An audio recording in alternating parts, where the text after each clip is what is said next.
السلام عليكم ورحمة الله وبركاته. اللهم صل وسلم وبارك عليك يا حبيبي يا رسول الله. ازيكم حبايبي، عاملين ايه؟ يا رب تكونوا بخير. معاكم فاطمة صبري من قناة يانا يا خالتي في المطبخ. هنسمي الله ونصلي على الرسول ونبدأ ان شاء الله حلقتنا النهارده. هنعمل مع بعض اكله حلوه قوي قوي، اقتصاديه وسهله وبسيطه وبتركات بقى مختلفه وجديده، هتعجبكم جدا بامر الله. عملنا النهارده كده مع بعض شويه كده من القلقاس بقى يستاهل بقكم.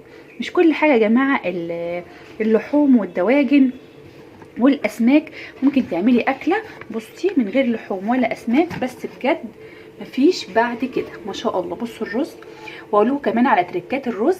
شايفين ما شاء الله، وازاي يطلع منك كده مفلفل مع شويه كده مخلل كده من ايد كده طماطم الحلوين دول، وبالف صحه وهنا. يلا بينا بقى نسمي الله ونصلي على الرسول ونشوف الطريقه ازاي. بصوا بقى يا حبايبي، مش شرط بقى يكون عندك شوربه او يكون عندك لحوم علشان تقدري تعملي الاكله اللي انت بتحبيها. هنعمل ايه دلوقتي؟ معايا هنا كده بصلايه مخرطاها زي ما انتم شايفين كده تخريط صغير، ودعكاها بالملح والفلفل. طيب هنعمل فيها ايه؟ ودعكتيها ليه بالملح والفلفل؟ علشان تديني طعم كده وريحه حلوه قوي قوي للشوربه بتاعتنا. طب هنديها لون؟ لا مش هنديها لون، احنا هننزل كده عليها كده ايه بمعلقه كده حلوه كده مقلبصه، يعني عايز اقول لك ايه، معلقه كده خيال من السمنه البلدي. ننزل كده بسم الله كده، وزي ما قلت لكم البصله ما تاخدش لون يا جماعه، بس هي يا دوب بس تسخن كده معايا في قلب الحله وتمام قوي على كده اهي. طيب هنحط ماده دهنيه كتير زي ما انتم شايفين كده، لان عامه القلقاس بيحب يكون الشوربه بتاعته دسمه اهو. ممكن طب ما عنديش سمنه بلدي، اي نوع سمنه عندك، ما توقفيش نفسك على حاجه، عندك دهنه عندك ليا مشي نفسك بيها اهو. كل اللي موجود عندنا الحمد لله فضل ونعمه. هسيحها بقى كده، واهم حاجه خلي بالي علشان البصله ما تاخدش معايا لون خالص.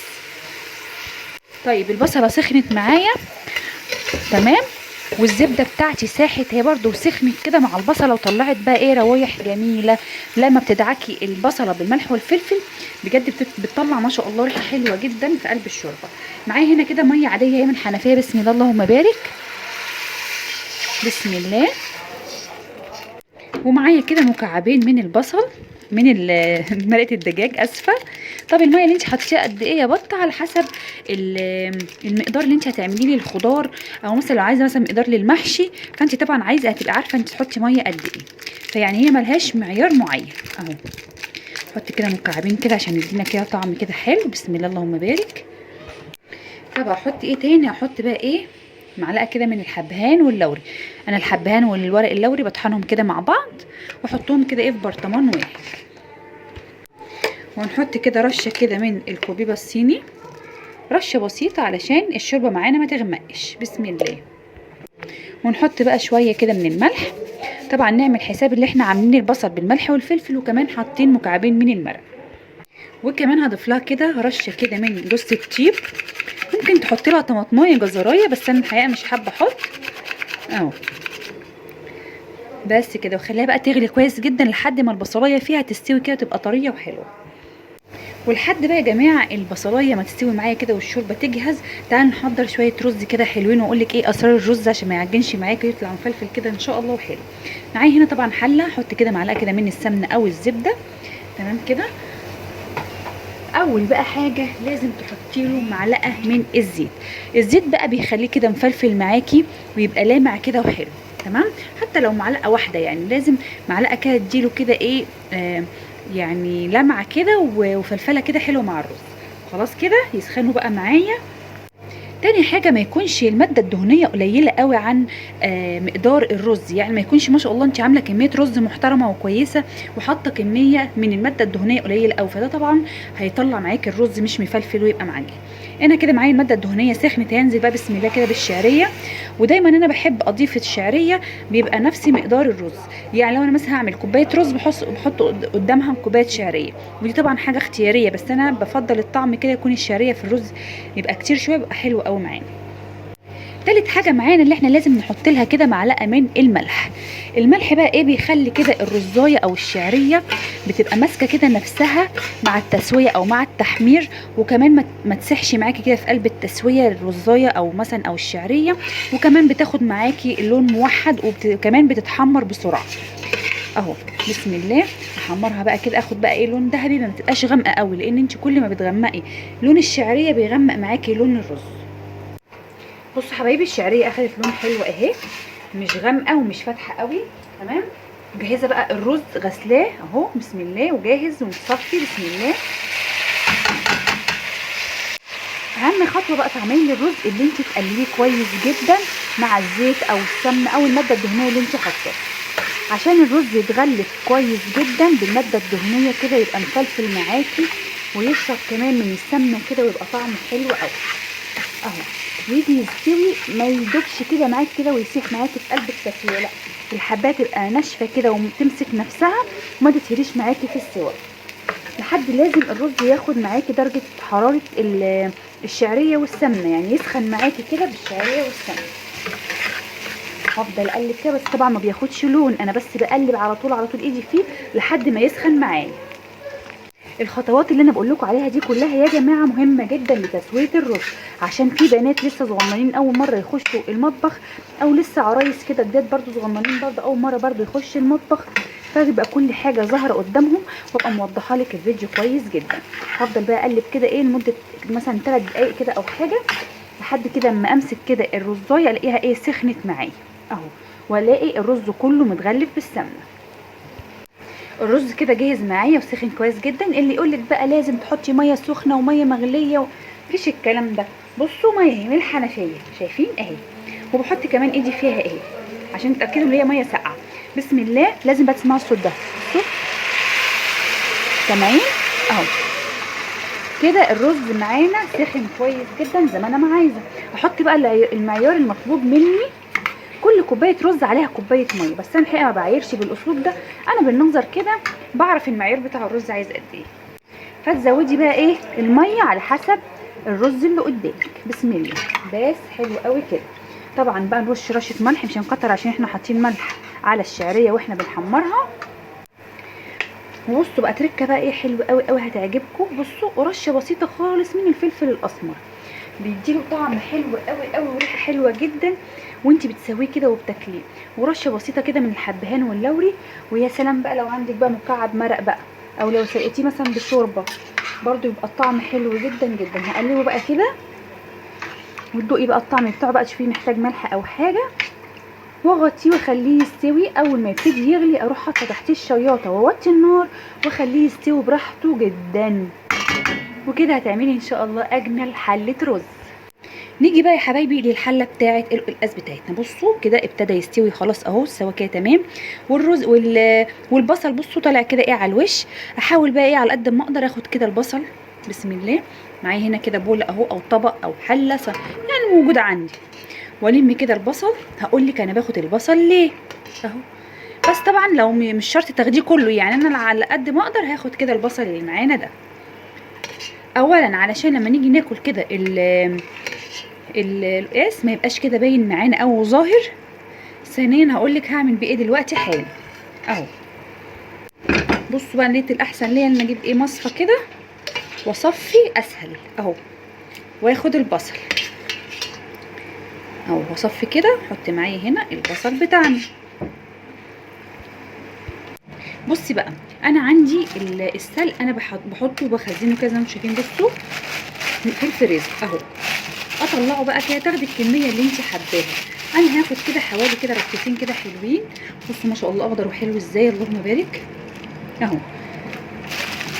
حلو جدا بيقعد معايا من السنه للسنه ما شاء الله يعني.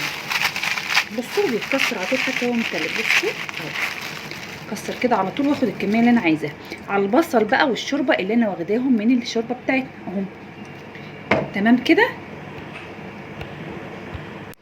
ومعايا كمان كزبره خضراء مغسوله ومتقطعه تقطيع عادي يعني مش صغير، كان كده كده اصلا هنعملها في الخلاط اهو. بسم الله. برده حوالي برده ايه ربطه كده كبيره كده محترمه برده من الكزبره، ما بنحطش شبت ولا بقدونس، هي كزبره بس. واضرب بقى ايه المكونات دي كلها مع بعضها في الخلاط، او لو عندك هاند بلندر هتضربيه بالهاند بلندر. ولحد بقى ما اضرب الخضره بتاعتنا. معايا بقى هنا ايه القلقاس بتاعي برده مفرزاه اهو. انا فرزته كذا مره معاكم في القناه. طبعا انت لو عندك بسم الله اللهم بارك لو عندك القلقاس فريش تخرطيه عادي خالص وتغسليه كويس جدا وتحطيه في الشوربه زي ما انا بحط كده. بسم الله اللهم بارك. ياخد بس غلوه كده لحد ما نجهز الخضره معانا. ضربنا بقى الخضره بتاعتنا، نجيب بقى المصفى اللي كنا بنصفي بيها البصل. بسم الله. واصفي بقى الميه بتاعت الخضره، انزلها على القلقاس واخد التفل او الورق اللي فايض بقى معايا من الخضره اهو. بسم الله. اصفي بقى كده كويس. شايفين ما شاء الله حتى السلق بعد ما اتضرب وطلع من الفريزر واتضرب ما شاء الله اخضر ازاي، اللهم بارك. عايزين تشوفوا اي نوع تفريزات يا حبايبي موجود عندكم في القناه، كل حاجه بامر الله اهو. بسم الله. صفي كده، احاول على قد ما اقدر ما اخليش فيه ميه علشان لما اجي احمره ما ياخدش معايا وقت طويل في التحمير.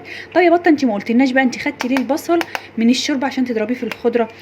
لما نيجي دلوقتي بقى يا حبايبي احمر السلق والخضره مع البصل بيدي طعم وريحه حلوه قوي قوي في التحمير. وطبعا بتاخدي بعد التحمير بتضيفيه للقلقاس فبيديكي طعم قلقاس هايل هايل هايل. النكهه بقى بتاعه البصل مع طبعا فص الثوم مع الخضره بقى والسلق والتحمير بقى كده مع معلقه يعني زبده كده ولا سمنه بلدي وحته مثلا ليا ولا دهنه او اي ماده دهنيه انت حباها، بيوديكي بقى السلق ده او القلقاس ده في حته تانية خالص. بصوا اصفي كده كويس جدا، اعمل بقى الكميه بنفس الشكل كده كده حبايبي. صفيت بقى الميه كلها بتاعت الخضره. شايفين ما شاء الله لا قوه الا بالله، شكله يفتح النفس ازاي، اللهم بارك. طيب معايا هنا بقى معايا هنا كده حته كده من اللي هي كده قطعتها، ولو عندك دهنه او عندك سمنه بلدي اي حاجه اي ماده دهنيه. انا معايا هنا حته اللي هي كده قطعتها زي ما انتم شايفين، هتسيح بس معايا لان هي لسه نيه. حطي بقى كده حته كده من السمنه البلدي بسم الله، ومعلقه كده من الزيت عشان ما تتحرقش معانا اهي، واسيبها بقى تسيح كده براحتها خالص اهو كده حبايبي. ساح معايا اهو سخن. هنزل بقى بصوا بالتفل بقى بتاع الخضره بتاعنا ده بسم الله، وادي له بقى تشويحه كده وتحميره كده معانا. ياخد كده معانا بقى حوالي 5 دقايق كده. افضل طول ما انا واقفه كده اقلبه وخلي بالك عشان ما يتحرقش معاكي، عشان لو هو اتحرق معاكي او خد لون معاكي غامق هيمرر لك الاكل يبقى طعمه مش لطيف اهو. بسم الله. هو عامه القلقاس يا جماعه بياخد ماده دهنيه عاليه شويه زيه زي السبانخ كده برضو، الباميه، الاكلات دي بتاخد ماده دهنيه عاليه شويه معانا اهو. بسم الله. عايزه اقول لكم بقى الروايح يا سيدي. اتشوحت كده يا حبايبي بقى احط عليها معلقه كده من الثوم. الثوم برضو هيخلي نعمله كده يبقى لون ذهبي كده فاتح، ما يغمقش معانا برضو عشان ما يمررش. بس الثوم بصوا معايا عشان متجمد فسيبه بس يفك كده من السخونيه بسم الله. وطبعا معانا هنا القلقاس بياخد غلوه اهو، موطيه النار عليه عشان ما يستويش قوي يعني سوا كامل، عشان برضو لسه الخضره بتاعتنا والسلق هياخدوا معايا غلوه. الثوم بس يطلع ريحته كده، واضيف لها كمان معلقه كده حلوه مليانه من الكزبره، ونقلب بقى الكلام الحلو ده كده بسم الله كده كله مع بعضه ما شاء الله. عايز اقول لكم بقى الروايح تجنن ما شاء الله. واحط معانا كده برضو معلقه كده صغيره من الهريسه اهو. ما عندكيش هريسه ممكن تقطعي قرن فلفل برضو كده ياخد برضو طعم وريحه كده حلوين برضو معانا بسم الله. ونقلب، ننزل بقى بسم الله بقى بالخليط بتاعنا ده اللهم بارك بسم الله ما شاء الله اهو. بصوا ما سيبناهوش لما يغمق قوي عشان ان شاء الله يبقى طعم حلو كده معانا بسم الله اللهم بارك. اللهم صل على حضره النبي. اذكروا الله كده يا جماعه عشان ربنا يحسن ما بين ايدينا ان شاء الله اهو. هياخد بقى غلوه كده كله مع بعضه. معايا بقى كده هنا نص ليمونه كده، عصره نص ليمونه بسم الله يا سيدي يا سيدي يا سيدي اهو. بس كده حلو قوي قوي قوي. سيبه بقى يستوي بقى براحته بسم الله، ويكون كده ان شاء الله جاهز معانا اهو بسم الله. عايزه اقول لكم بقى ما شاء الله الريحه مفيش بعد كده. شايفين جماله ما شاء الله لا قوه الا بالله. عسل عسل عسل. تعالوا بقى نبص بصه كده على الرز. بصوا ما شاء الله شايفين ما شاء الله لا قوه الا بالله. الرز ايه كل حبه مش لازقه في اختها. شايفين ما شاء الله، واستوى بقى زي الفل. الميه الساقعه ما بتعملوش اي حاجه يا جماعه، ملوش دعوه ولا له علاقه بالميه ساقعه او سخنه اهو ما شاء الله. يلا بينا بقى نجهز اكلتنا، يلا بينا كده حبايبي. الاكله بتاعتنا الهايله دي ما شاء الله خلصت. شايفين الجمال ما شاء الله لا قوه الا بالله. مع شويه بقى ايه مخلل كده من بتوع بطوطه. بصوا بصوا بصوا بقى الزيتون والليمون والجزر. عامله بقى ايه المخللات دي كلها على القناه، اللي حابب يشوفها يشوفها. اتفضل بقى كده على القناه يلاقي كل حاجه ان شاء الله متواجده على القناه. وادي الرز بسم الله اللهم بارك. شايفين الجمال بسم الله. بصوا الرز مفلفل ازاي وشكله يفتح النفس بسم الله ما شاء الله اهو. حلو قوي قوي قوي ما شاء الله، بجد حلو قوي يا بنات. جربوا طريقتي دي ان شاء الله هتعجبكم.